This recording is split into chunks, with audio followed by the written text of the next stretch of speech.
Selamat pagi saudara-saudariku yang dikasihi Yesus Kristus. Kita bertemu lagi dalam tema agungnya, agama yang bersinar, dibawakan oleh Pendeta Adrison Ginting. Selamat pagi saudara yang kekasih dalam nama Tuhan. Tidak terasa kita sudah tiba kembali pada bulan yang baru di bulan Juli ini. Dan menjadi tema untuk renungan kita di sepanjang satu bulan ke depan adalah sukacita pelayanan. Renungan kita pada pagi hari ini Sabtu 1 Juli 2023 dengan judul Kemitraan yang Menyenangkan dengan Tuhan. Ayatnya di dalam Yesaya 44 ayat 28. Akulah yang berkata tentang Kores, dia gembalaku, segala kehendakku akan digenapinya, dengan mengatakan tentang Yerusalem, baiklah ia dibangun, dan tentang bait suci, baiklah diletakkan dasarnya. Allah bekerja melalui orang yang dikehendakinya. Kadang-kadang ia memilih alat yang paling hina untuk melakukan pekerjaan yang paling besar, karena kuasanya dinyatakan melalui manusia yang lemah. Kita mempunyai ukuran kita, dan dengan ukuran itu kita mengatakan satu hal sebagai besar dan hal yang lain sebagai yang kecil. Tetapi Allah tidak mengukur orang menurut ukuran kita. Janganlah kita menganggap apa yang besar kepada kita haruslah besar bagi Allah, atau apa yang kecil kepada kita harus kecil bagi Dia. Tidaklah menjadi kewajiban kita menghakimkan atas talenta kita sendiri atau memilih pekerjaan kita. Kita harus memikul beban yang sudah ditetapkan Allah, memikulnya demi namanya, dan senantiasa datang kepada Dia untuk berteduh. Apapun pekerjaan kita, Allah dimulaikan oleh pelayanan dengan segenap hati dan sukacita. Ia berkenan bila kita menerima kewajiban kita dengan syukur, bersukacita bahwa kita dianggap berharga untuk menjadi pekerja-pekerja bersama dengan Dia. Oh, begitu senang Kristus menerima setiap perantara manusia yang menyerah kepadanya. Dia membawa manusia ke dalam persatuan dengan Ilahi supaya Dia dapat menceritakan kepada dunia rahasia kasih yang menjelma itu. Bicarakan itu, doakan itu, nyanyikan itu, sebarluaskan pekabaran tentang kemuliaannya, dan lanjutkan terus ke daerah-daerah seberang. Saudara yang kekasih dalam nama Tuhan, renungan kita pada hari ini dapat memberikan kekuatan bagi kita melalui poin-poin yang sangat penting. Yang terutama adalah Tuhan memanggil anak-anaknya, umat-umatnya, semua manusia untuk dapat menjadi rekan sekerja bagi Tuhan, menjadi alat-alatnya. Dan terutama ini menjadi satu panggilan bagi kita yang sudah mengenal Dia dan menerima Dia dan bersedia untuk menjadi murid-muridnya.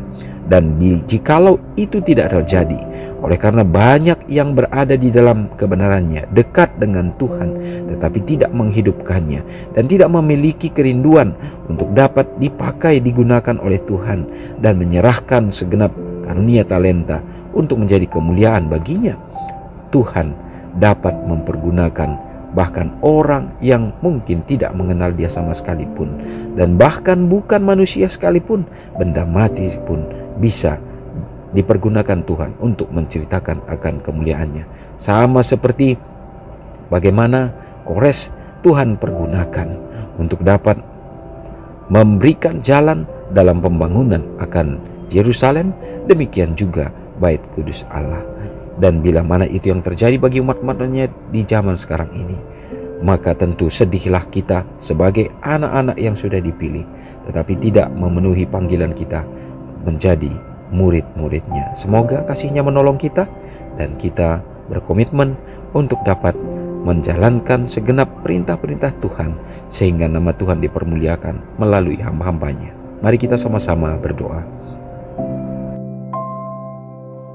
Maha besar Allah Bapa yang bertahta dalam kerajaan sorga, terpujilah Engkau ya Tuhan. Terima kasih oleh karena pada hari ini kami kembali diberikan kekuatan melalui pekabaran firman Tuhan, renungan ini ya Bapa. Dan biarlah ya Bapa, kami menyadari bahwa panggilan kami untuk hidup dalam kebenaran Tuhan bukan semata-mata untuk keselamatan diri kami sendiri, tetapi supaya kami juga mengasihi orang lain, mencintai jiwa-jiwa yang belum mengenal Tuhan dan bahkan berada di ambang kebinasaan oleh karena dosa. Dan biarlah kami mau dipakai Tuhan menjadi alat-alat untuk menunjukkan kebenaran Kristus. Biarlah kuasa Roh Kudus-Mu menjadi bagian kami, supaya hidup kami sepenuhnya Bapa dapat memuliakan Engkau. Terima kasih Tuhan, berkati umat-umat-Mu dimanapun berada.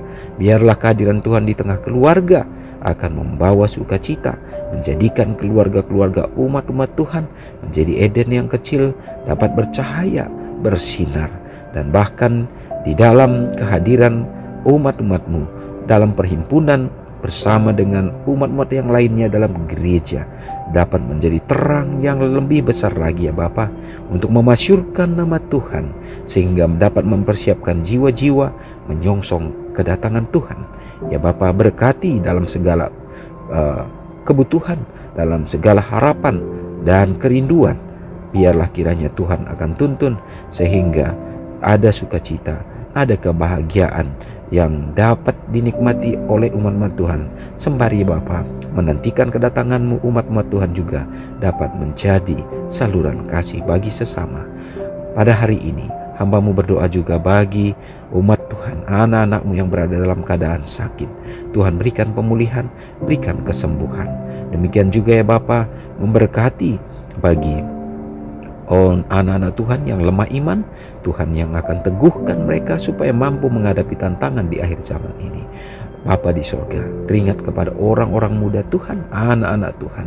Biarlah ya Bapa, didikan, binaan bagi mereka dapat menjadi kekuatan untuk membuat mereka juga berdiri teguh, menjadi tiang-tiang bagi gereja Tuhan, baik sekarang dan di masa yang akan datang. Ya Bapa, terpujilah Engkau, kami yakin dan percaya kasih-Mu akan menjadi bagian kami di saat kami akan memuliakan Tuhan di sepanjang hari ini. Biarlah Tuhan itu membawa berkat bagi kami. Terpujilah Engkau Bapa, ampuni kami. Doa ini hamba serahkan di dalam nama Yesus yang sudah menjadi juru selamat kami. Amin. Shalom saudaraku, selamat pagi, Tuhan Yesus memberkati. Ingatlah Matius 5 ayat 13-16.